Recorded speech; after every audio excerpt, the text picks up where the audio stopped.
नमस्कार मित्रांनो, मी राऊत सर, संस्थापक व संचालक युनिक अकॅडमी स्पर्धा परीक्षा मार्गदर्शन केंद्र यवतमाळ, तसेच शिक्षक अभियोग्यता व बुद्धिमत्ता चाचणी आणि जिल्हा परिषद महाभरती या पुस्तकांचे लेखक तुम्हा सर्वांचं आपल्या Raut sir unique academy Yavatmal या यूट्यूब चॅनलवर मनपूर्वक स्वागत करतो।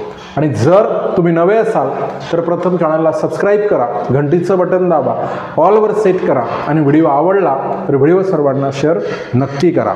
अतिशय महत्त्वाचा मुद्दा आपण आजच्या व्हिडिओच्या माध्यमातून बघणार आहोत आणि तो मुद्दा म्हणजे कोणता असं बघा, जे टीईटी पास नाही, टीईटी पात्र म्हणून सेवेतून काढता येणार नाही असं सुप्रीम कोर्टाचं म्हणणं आहे। बघा, टीईटी पास नाही त्यांना सेवेतून काढता येणार नाही। आता बघा इथे आपण बघूया कसं बघा, नियुक्तीच्या वेळी पात्रता नव्हती म्हणून सेवेतून काढता येणार नाही। टीईटी उत्तीर्ण शिक्षकांच्या प्रकरणात सुप्रीम कोर्टाचा दिलासा, ह्या महत्त्वाच्या गोष्टी आपण व्हिडिओच्या माध्यमातून पाहणार आहोत। तर बघा याच्यामध्ये पहिल्यांदा कसं, सर्वोच्च न्यायालयातील निवृत्त न्यायाधीश यांनी टीईटीच्या निकालावर दिलेलं मत कसं आहे की हा जो टीईटीचा प्रश्न आहे तो अतिशय महत्त्वाचा प्रश्न आहे।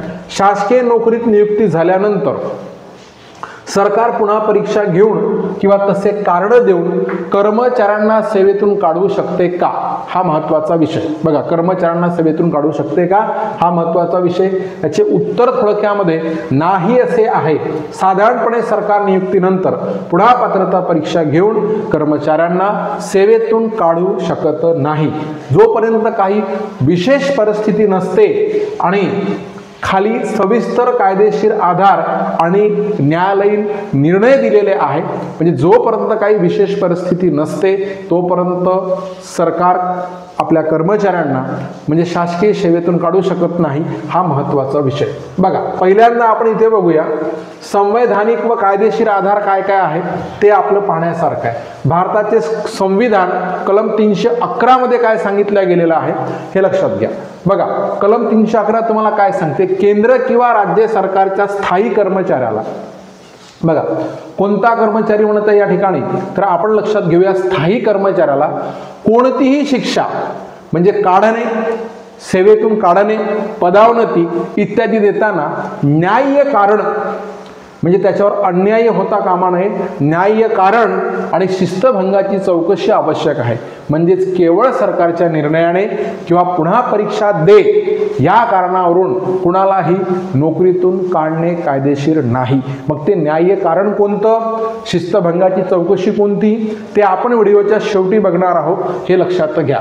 बघा, नियुक्तीनंतर पात्रता चाचणी घेणे हा दुसरा मुद्दा, म्हणजे नियुक्ती तुमची केव्हाची झालेली आहे आणि आता जर पात्रता चाचणी घेतो म्हणत असेल तर हे कितपत योग्य आहे, कितपत न्याय्य आहे, तर ते बघा, नियुक्तीनंतर सरकारने पुन्हा परीक्षा घेऊन ती पास न झाल्यास, म्हणजे जसं आता शिक्षकांच्या डोक्यावर टांगती तलवार आहे, ती पास न झाल्यास कर्मचाऱ्याला काढण्याचा प्रयत्न केल्यास न्यायालयांनी बहुतांशी प्रकरणात सरकारच्या बाजूने निर्णय दिला नाही, हा महत्त्वाचा विषय। आता उदाहरणं कोणकोणती आहे तर ती आपण बघूया। तर ती सगळी उदाहरणं इथे आपण बोर्डवर बघत आहोत, हे लक्षात घ्या।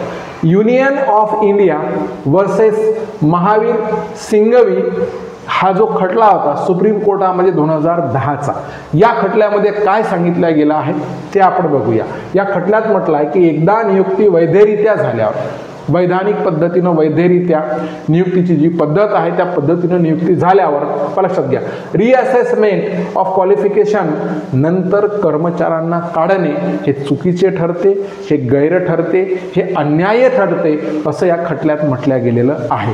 गोष्ट दुसरी बघा, स्टेट ऑफ हरियाणा वर्सेस पियारा सिंग।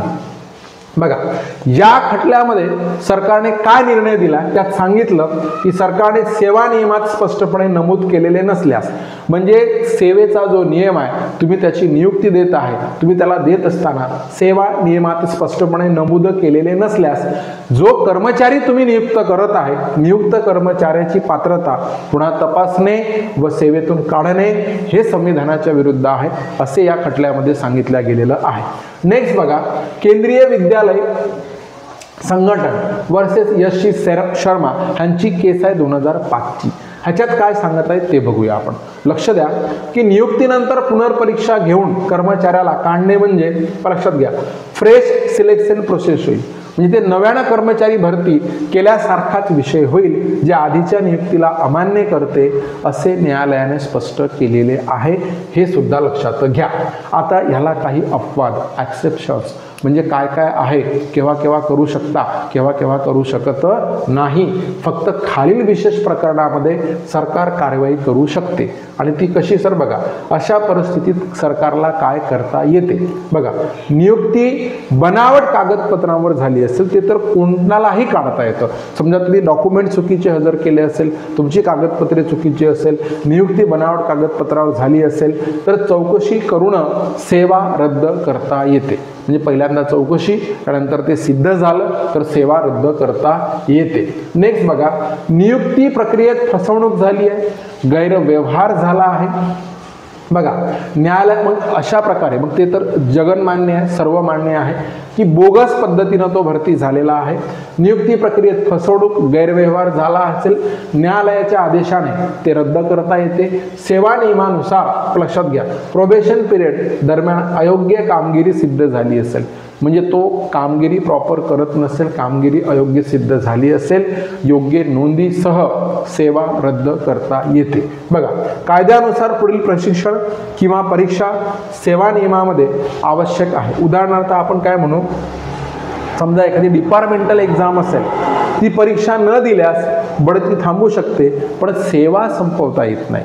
समजा डिपार्टमेंटल परीक्षा दिल्यानंतरच तुम्हाला जर भरती मिळत असेल तर त्या कंडिशनमध्ये म्हणजे तुम्ही ती परीक्षा जर दिली नसेल तर बढती थांबवता येते पण तुमची सेवा संपवता येत नाही, सेवा रद्द करता येत नाही. हा इथे महत्त्वाचा विषय आहे, हे आपण समजून घेणं गरजेचं आहे.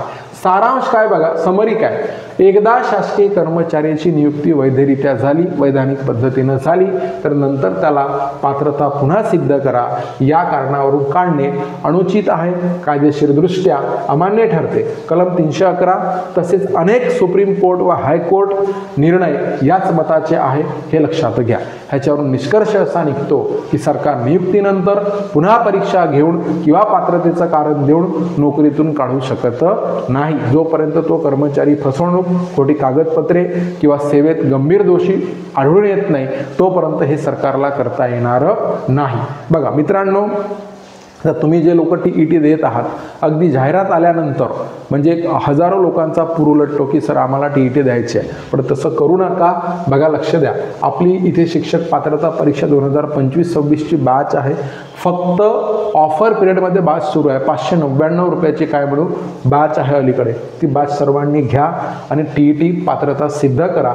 जर सरकारचे निर्णय आपल्या बाजूने झाले नाही तर आपली सेवा आपल्याला टिकवायची आहे. म्हणून या बॅचमध्ये सर्व लाईव्ह रेकॉर्ड बॅच, सर्व विषयांचे संपूर्ण notes, ebooks, PDF, test series, नंतर मागील सर्व वर्षींचे झालेले सराव पेपर व्हिडिओ डाउनलोड करून तुम्हाला ऑफलाईन बघता येतात. 365 दिवसांचा कालावधी या बॅचमध्ये मिळतो.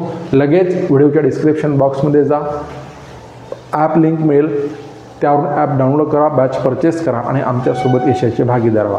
व्हिडिओ आवडला असेल व्हिडिओला लाईक करा, चॅनलला सबस्क्राईब करा, घंटीचं बटन दाबा, ऑलवर सेट करा आणि व्हिडिओ सर्वांना शेअर नक्की करा.